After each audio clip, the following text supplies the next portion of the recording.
नागपूर शहरातील गुन्हेगारांमध्ये कायदा आणि पोलिसांचा धाक पूर्णपणे संपलाय।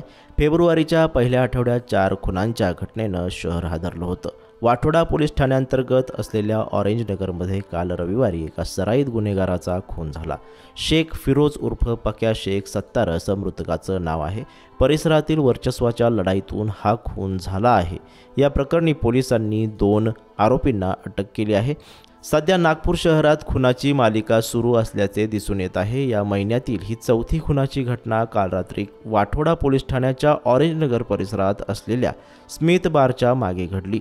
वर्चस्वासाठी झालेल्या भांडणातून परिसरात राहणाऱ्या 2 गुन्हेगारी प्रवृत्तीच्या तरुणांनी शेख फिरोजवर धारदार शस्त्राने वार करून त्याची हत्या केली।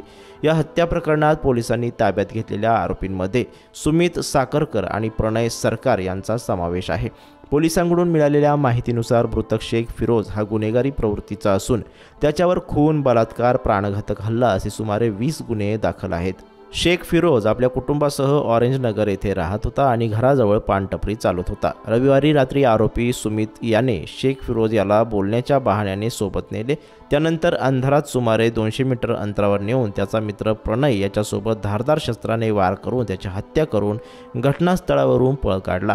रात्रभर शेख फिरोज घरी न आल्याने सोमवारी पहाटे 5 वाजण्याच्या सुमारास त्याची पत्नी कुटुंबियांसह त्याचा शोध घेण्यासाठी बाहेर पडली।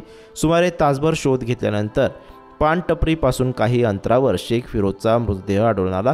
लोकांनी या घटनेची माहिती पोलिसांना दिली। पोलिसांनी घटनास्थळी पोहोचून मृतदेहाचा पंचनामा करून मृतदेह शवविच्छेदनासाठी रुग्णालयात पाठवला। आठवडाभरात 4 खून झाल्याने पोलिसांमध्ये खळबळ उडाली। पोलिसांनी आरोपीचा शोध सुरू केला। हत्या केल्यानंतर दोन्ही आरोपी रात्रभर परिसरातच फिरत होते। सकाळी त्यांनी त्यांच्या मैत्रिणींना फोन करून भेटायला बोलवलं आणि ओयो हॉटेलमध्ये गेले। त्यानंतर दोन्ही आरोपींना वाठोडा परिसरामधील ओयो हॉटेलमधून त्यांच्या 2 मैत्रिणींसोबत असताना पोलिसांनी त्यांना ताब्यात घेतलं असून पुढील तपास सुरू केलाय।